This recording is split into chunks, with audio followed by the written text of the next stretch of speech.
بسم اللہ الرحمن الرحیم۔ برادران اسلام، خواتین و حضرات، معزز سامعین حضرات، آج کے اس حلقے میں آپ کی خدمت میں دعا کے بارے میں بتانا چاہتا ہوں، کیونکہ رمضان المبارک صرف روزے کا مہینہ نہیں بلکہ جس میں تلاوت کی جاتی ہے، دعائیں مانگی جاتی ہیں، توبہ کی جاتی ہے، تو رمضان کے کئی نام ہیں۔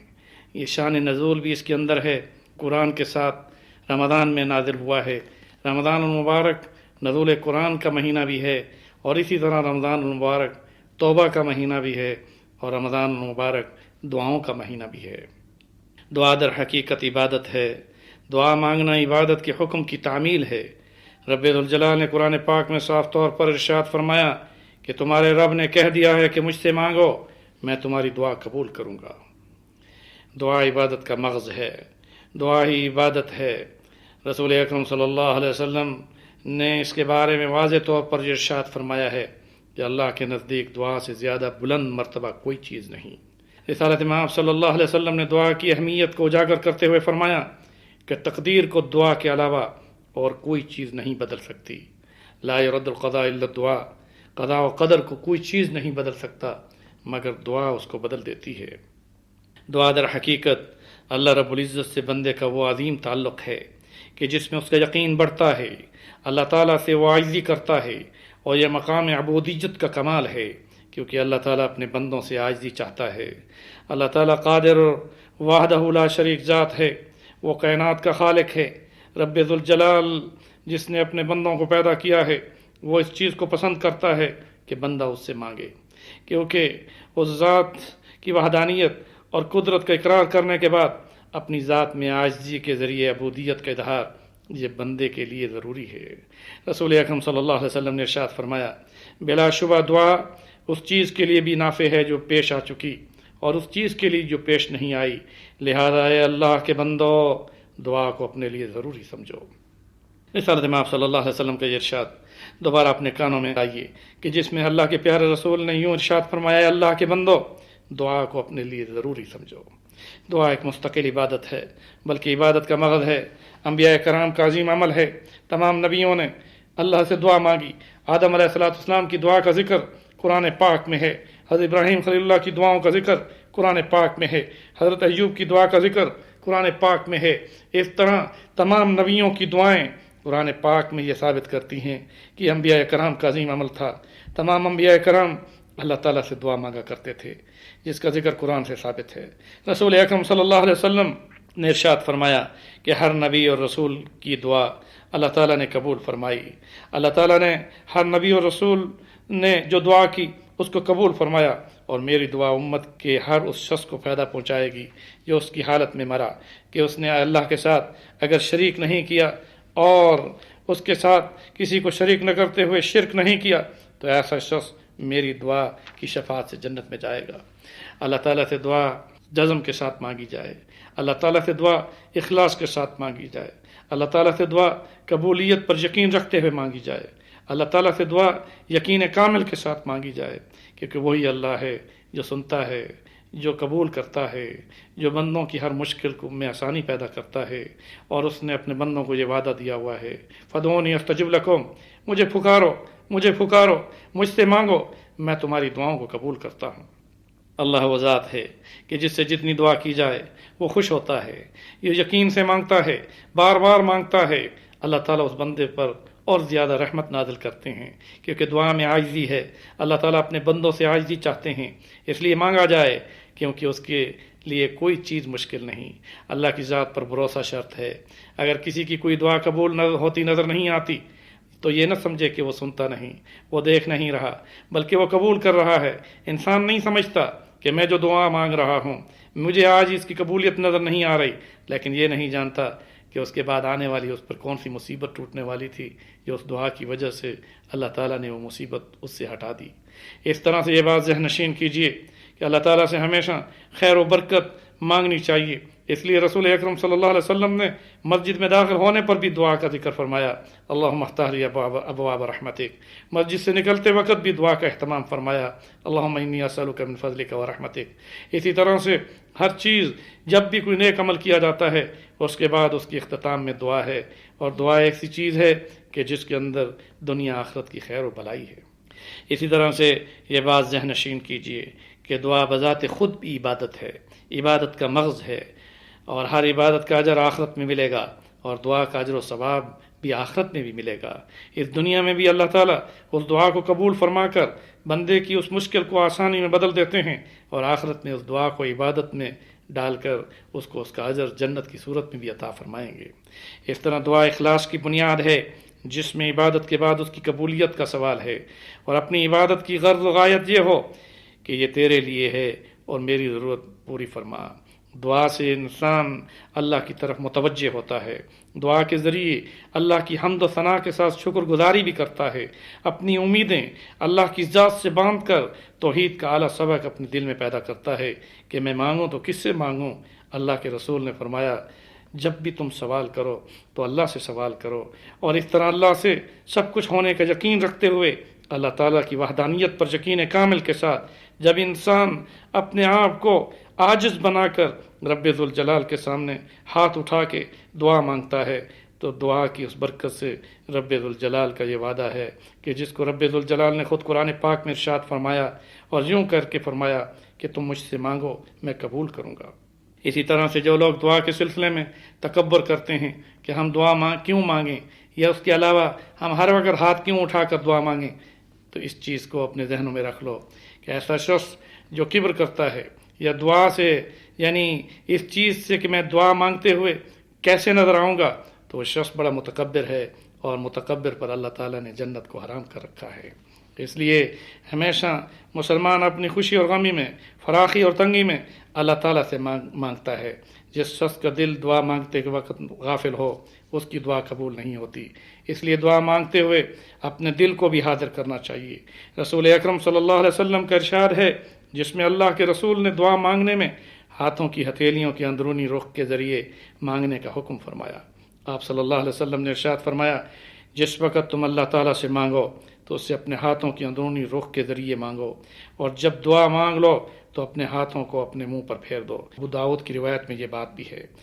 اللہ تعالیٰ ہاتھوں کی لاج رکھتا ہے۔ جب کوئی بندہ دونوں ہاتھ اٹھاتا ہے تو رب ذوالجلال اپنے بندے سے حیا کرتا ہے، اسے خالی واپس نہیں لوٹاتا۔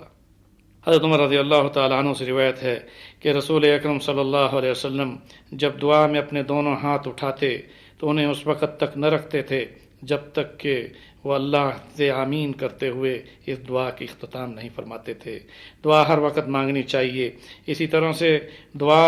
اس داتا سے مانگنا چاہیے جو ہمیشہ دیتا ہے، جس سے مانگا جائے تو وہ خوش ہوتا ہے۔ دنیا میں اگر کسی شخص سے مانگا جائے تو وہ ناراض ہو جائے گا، ایک بار پر دے گا، 2 بار 3 بار بار بار مانگنے پر وہ ناراض ہوگا، مگر رب ذوالجلال اپنے بندوں کو دعا کی حالت میں دیکھ کر خوش ہوتے ہیں۔ اور خوش ہونے کے ساتھ رسول اللہ کا یہ ارشاد بھی اپنے ذہنوں میں رکھیے کہ آپ صلی اللہ علیہ وسلم کا ارشاد ہے کہ تم میں سے ہر شخص کو چاہیے کہ اپنے حاجات اپنے پروردگار سے مانگے،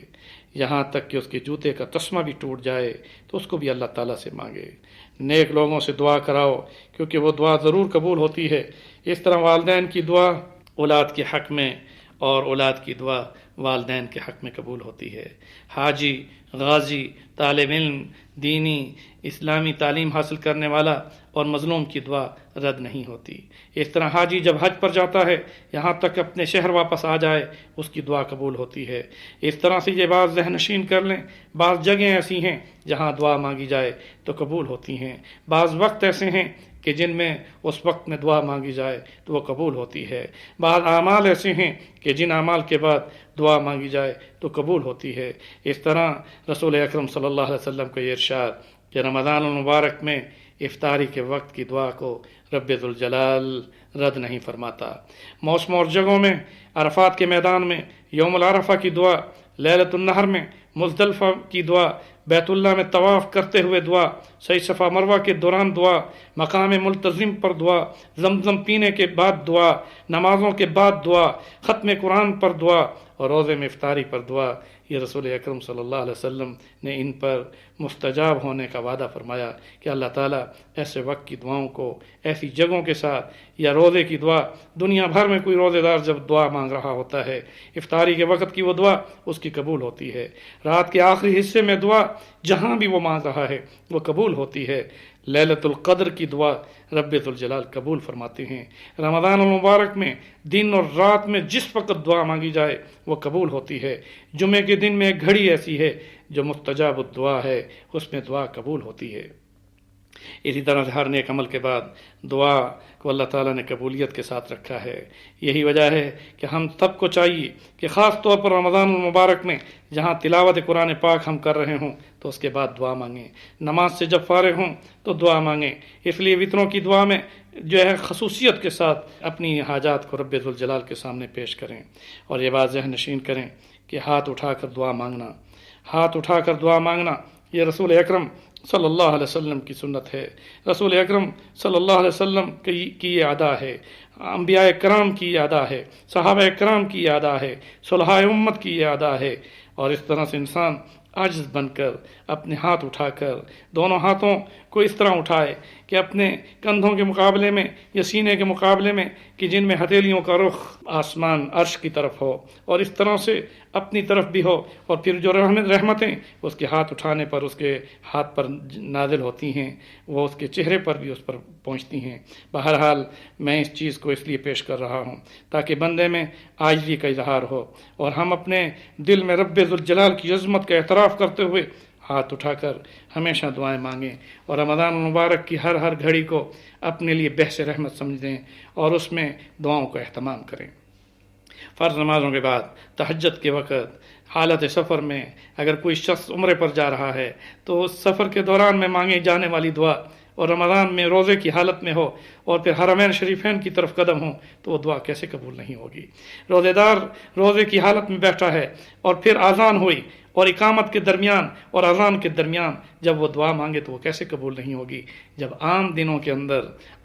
کے اندر رسول اکرم صلی اللہ علیہ وسلم کا ارشاد ہے کہ اذان اور اقامت کے درمیان مانگی جانے والی دعا قبول ہوتی ہے۔ اس طرح سے قرآن پاک کی تلاوت کے بعد انسان ہر حالت میں اللہ کی یاد کے ساتھ اللہ سے مانگے، کیونکہ رب ذوالجلال اپنے بندوں کی دعاؤں کو سنتا ہے اور قبول بھی فرماتا ہے۔ حضرت سلمان فارسی رضی اللہ تعالیٰ عنہ کی روایت ہے کہ رسول اکرم صلی اللہ علیہ وسلم نے ارشاد فرمایا کہ تمہارا پروردگار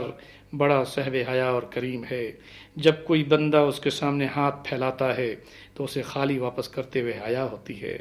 شیخ الاسلام ابن تیمیہ رحمۃ اللہ علیہ لکھتے ہیں کہ رسول اکرم صلی اللہ علیہ وسلم نے حضرت معاذ رضی اللہ تعالیٰ عنہ کو حکم دیا تھا کہ ہر نماز کے بعد یہ دعا مانگا کریں، اے اللہ مجھے تو توفیق بخش کہ میں تیرا ذکر اور شکر کروں اور احسن طریق سے تیری عبادت کروں، اللہم اعنا علی ذکرک و شکرک حسن عبادتک۔ رسول اکرم صلی اللہ علیہ وسلم نماز سے فارغ ہونے کے فوراً بعد 3 بار استغفر اللہ استغفر اللہ استغفر اللہ پڑھا کرتے تھے۔ ظاہر ہے کہ نماز کے بعد استغفار یہ بھی ایک دعا، سب سے بڑی دعا ہے۔ اس طرح رسول اکرم صلی اللہ علیہ وسلم 3 بار استغفار پڑھنے کے بعد اللہم انت السلام ومنک السلام تبارک یا ذا الجلال والاکرام، رسول اکرم صلی اللہ علیہ وسلم سے دعائیں ثابت ہیں۔ بندے کو چاہیے کہ ہر حال میں دعا کو اپنے اہتمام کے ساتھ اللہ کے آگے ہاتھ اٹھا کر درود ابراہیمی کے ساتھ، اللہ تعالیٰ کی حمد و ثنا اور درود ابراہیمی کے ساتھ، اپنے گناہوں کی معافی کے ساتھ قبلہ رخ ہو کر ہاتھ اٹھا کر اپنے پروردگار سے ہمیشہ دعا مانگے۔ آؤ ہم سب مل کر ہاتھ اٹھا کر یہ دعا مانگیں کہ رب ذوالجلال اے اللہ تو ہم سب کے گناہوں کو معاف فرما دے اور ہم سب کو رمضان المبارک کی خیر و برکتیں عطا فرما، ہم سب کو کتاب اللہ سنت رسول اللہ صلی اللہ علیہ وسلم کا نور عطا فرما۔ مولا کریم عز و جل ہم سب کو قیامت کے دن کی سختی سے اور ذلت سے بچانا، اور ہم سب کے والدین بہن بھائی بیوی بچوں کو اور تمام مسلمانوں کو قیامت کے دن عرش کے سائے میں کھڑا فرمانا۔ اے اللہ تو رمضان المبارک کی مستجاب الدعا گھڑیوں کے صدقے ہم سب کی دعاؤں کو قبول فرما کر ہم سب کو جنت کا وارث بنا اور ہمیں جنت میں اپنا دیدار نصیب فرمانا۔ آمین ثم آمین آمین برحمتک یا ارحم الراحمین، وآخر دعوانا ان الحمد للہ رب العالمین۔